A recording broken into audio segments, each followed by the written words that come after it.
This episode of Curiosity's Sake was made possible by the Collection Chamber at collectionchamber.blogspot.com.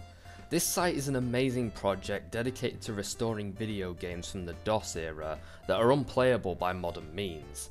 There's already hundreds of games available on the site and they're as easy to play as a simple downloadable exe. The site's owners, Biffman101 and Hero of Avalon, have been working hard to bring us some of the best games of our childhood, making them playable for free, and I'd highly recommend that viewers check out this blog site as I'm sure that he has something that'll pique your interest.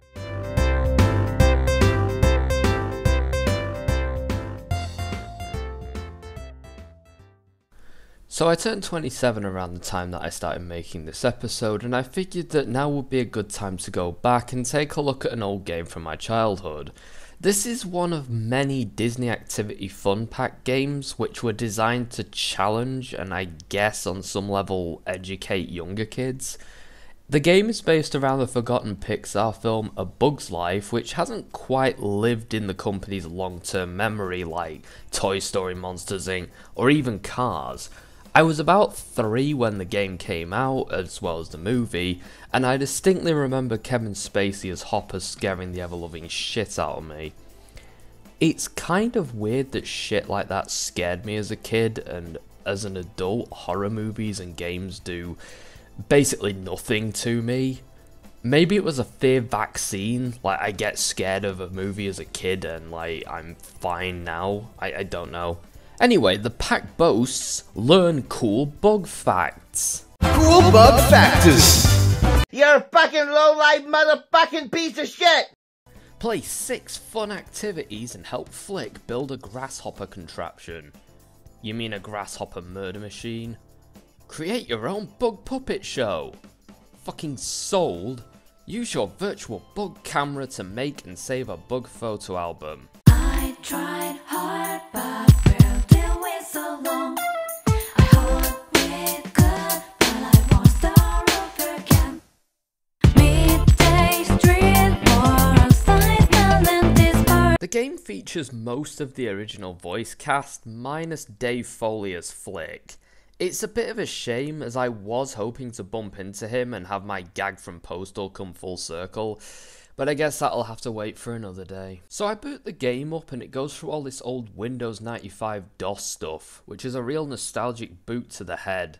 For those of you who are wondering how it works, the game's run on its own virtual machine, which serves as a sort of arcade cabinet for this one game. Whilst this does make the games a lot bigger file-wise than they should be, it does guarantee that the game will be stable, and that matters a lot more to me. Also, the most I've ever seen these games come at is like just under a gigabyte, so it's not that big of a problem either on that front. I have seen 1 or 2 people complain that the games don't work, but I've not encountered one that doesn't work as of yet, and most of the time those people are running things on low-end PCs or have some other problem. So far, it's been okay for me, and I think it's probably going to be okay for most people as well. So after entering my name, I noticed that pressing go has an awesome soundbite attached to it. Go! Go! Go! Go! Go! Go! And I can't help but exploit the fuck out of it. So the game opens up with Flick giving me a wave and introducing an island where I'm apparently visiting. I stole Stu Dog's identity for my fake passport because I got banned when they found out that the sugar in the sugar canes that I gifted them wasn't sugar. Anyway, they welcomed me as a friend to their first harvest festival without the grasshoppers, which technically makes this Bug's Life 2. Anyway, them bastard grasshoppers are gonna show up and fuck shit up, and they need me to help make them a murder machine so that they can, well, fuck them up first. They give me a backpack which has a pretty cool animation and sound effects. Leaf backpack. Here's what I need you to find. A flower, a feather, a mushroom, a playing card, a thimble, and a button. I also threw in a handy map. Click here to jump quickly to a place in Ant Island or the city. I threw in a camera too. Click on it, then click on a bug to take a picture. You can even save them in your photo album. Am I a good host or what? Honestly, one of the things that I love about this game is the presentation. The game looks great, sounds awesome, and it's as close to the movie's animation as the times would allow. It legitimately feels like playing in an interactive version of the movie, and I really enjoy that. The textures look pretty damn cool, the models are on point, and the whole game is a treat on the senses. I feel like the only thing I could say that's remotely negative is that the animation loops are kind of obvious, maybe a little too obvious at times, but the animation's quite fluid, so if that's the price we have to pay, I'm fine with that. I'm then delighted by the game's first jump scare when Dot leaps up in front of my face.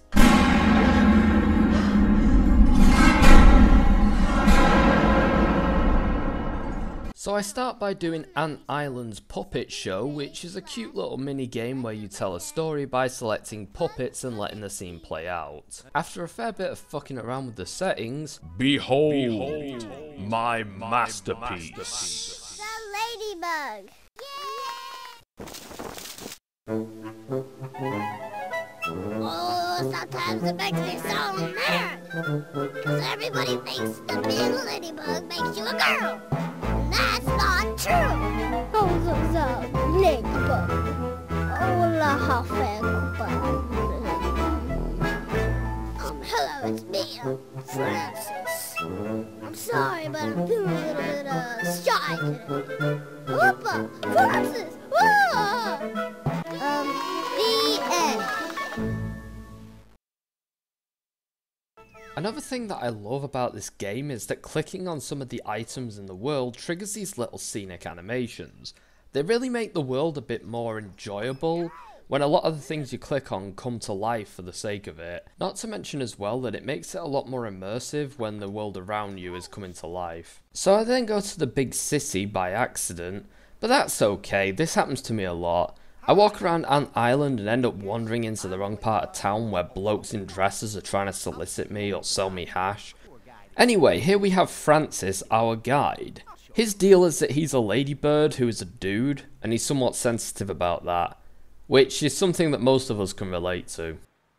So right off the bat we have a little bug dude who does art. His Mona Lisa is impressive. It looks like mine would if I attempted to paint it. I really like the backdrop in this one. It's got a lot of Pixar creativity that you see in movies like Toy Story. I always like to imagine the guys just sat around the table thinking, oh right, well what do we use to get up to this part? Oh, what do we use to get up to here? And then like they always come up with like all these items, toys and whatever else to use as platforms or climbing equipment or whatever else. It's one of my favourite parts about the movies actually. Anyway, I talked to this sad looking dude and he asked me if I've seen his idiot son, and he's waiting for him at the donut shop. Well, sounds like a job for Stu Dog. I mean, the real Stu Dog, because I don't give a shit. I am the strongest bug in the city. See? Ooh, impressive. Hold up. Give me everything you got. Okay, you asked for it. I originally thought that this mosquito bug was played by Tom Kenny, but it's actually Kevin Schon, the guy who voiced Timon in the Lion King sequels and spin-offs. So there's me told. So I find the button that I need for the grass chopper, and this barman barfly tells me that I can have it if I play waiter for him like a good little boy for a bit. So anyway, I get my fly swatter. Yo, which one of you douchebags ordered the poo-poo platter? Kind of annoys me that he says my friends on the wall, but I feel like two of these tables qualify as being on the wall. I'm going to assume that he's the kind of guy who sticks to his own kind, and he's talking about these flies. Fucking racist. This is so disgusting. All right, let's eat. I like how the waiter gets the credit instead of me. Guess it's true what they say, praise goes up, blame goes down. The next one goes to the colourful beetles across the way. Except there are two fucking creatures that I'd identify as colourful beetles, so I have no fucking clue what he's talking about.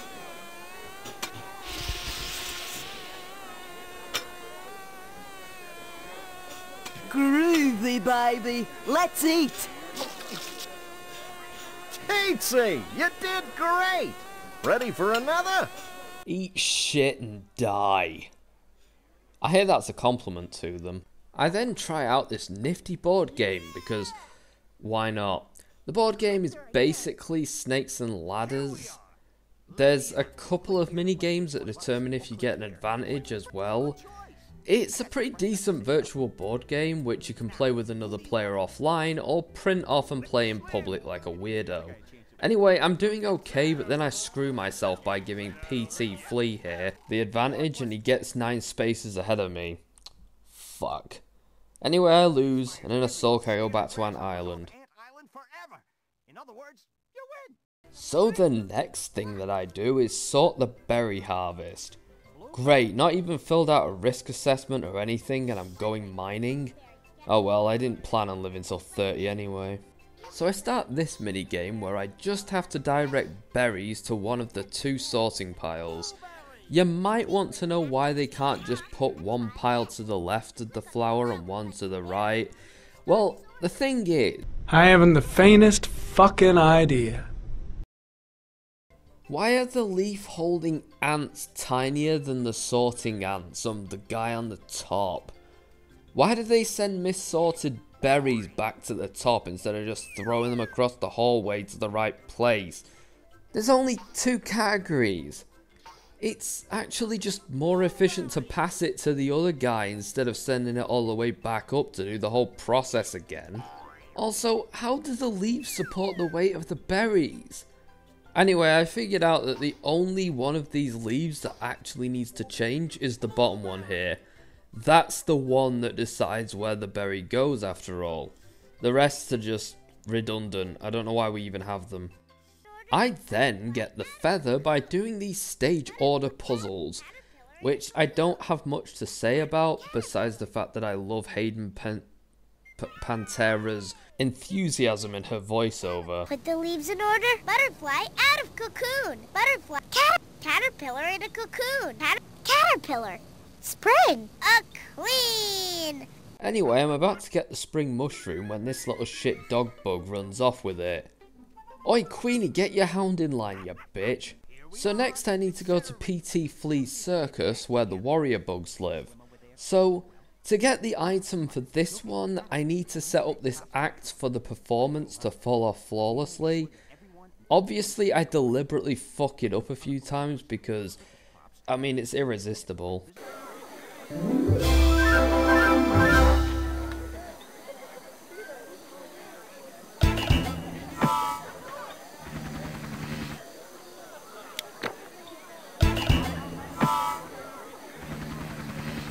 I bet if we move the nail back, Dim won't jump over the cannon.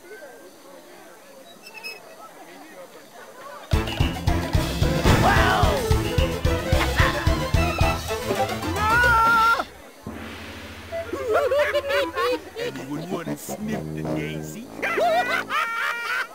Oh, how I love the perks of this job. I like that there's actually an alternative playout if you fuck it up.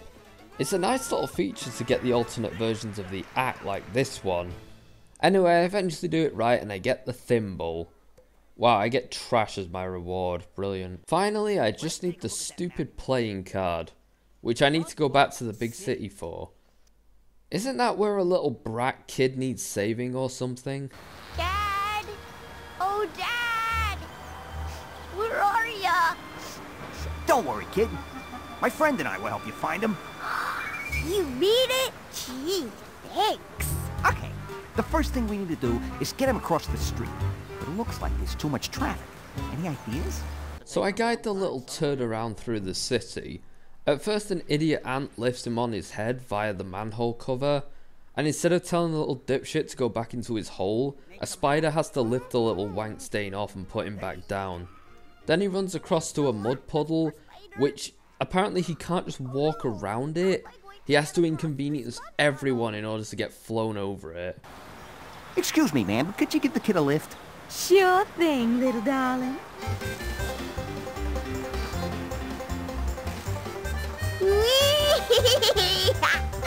Thank you. Uh-oh. How do I get across this? Then he finds another thing that he could just shitting walk around. But instead, he has to inconvenience someone else so he can just easily walk through it, the bone-idle little tosser. Can we just please drop the dice on top of him? It's not like this kid's likely to live to adulthood if he's this useless anyway. He then gets kidnapped by a spider. Well, sorry kid, looks like you're going to have to become a spider now. Anyway, we finally get him back to his dad at the donut shop. And you know, I have to admit, it's nice and it's actually kind of moving. And most importantly, the dude gives me my reward. Because he just happens to have a playing card on his person, which is 3 times bigger than he is.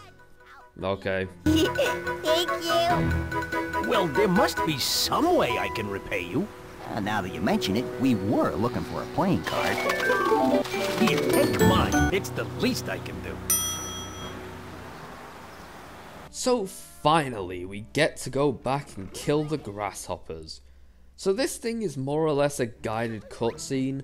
Grasshoppers fly over, you click the trap, he falls into it, and then he gets booted out of here.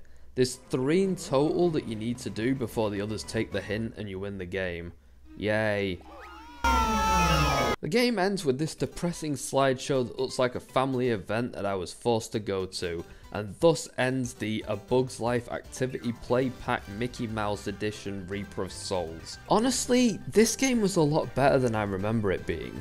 I truly love its attention to detail and its faithfulness to the film that it was based on. I can't imagine that they spent too long making the game either, which is also astounding. It's probably my favourite of the games in its category, and it's great for kids in its targeted age group, 3 to 7. I was about 4 or 5 when I played it, which was a pretty good age to be introduced to it, since it was just challenging enough that it wasn't too easy, but I was old enough for it not to be too hard either. I remember this taking me a while to beat as a kid, I don't really know why, but then eventually I could beat the whole thing in a matter of hours, and I was like really impressed with myself, which is both sad and pathetic, but you know. The game went out of circulation and basically died for a few years, but has since found its way back to the collection chamber. I'll put the link in the description, and whilst you're there you can have a nosy around for something else that tickles your ivories, as well as thanking Biffman101 and Hero of Avalon for providing us with these old gems. Well, that's me finished with The Bug's Life. Now if you'll excuse me, I'm gonna go into hiding before Stu Dog finds out that I've been impersonating him again. Toodles.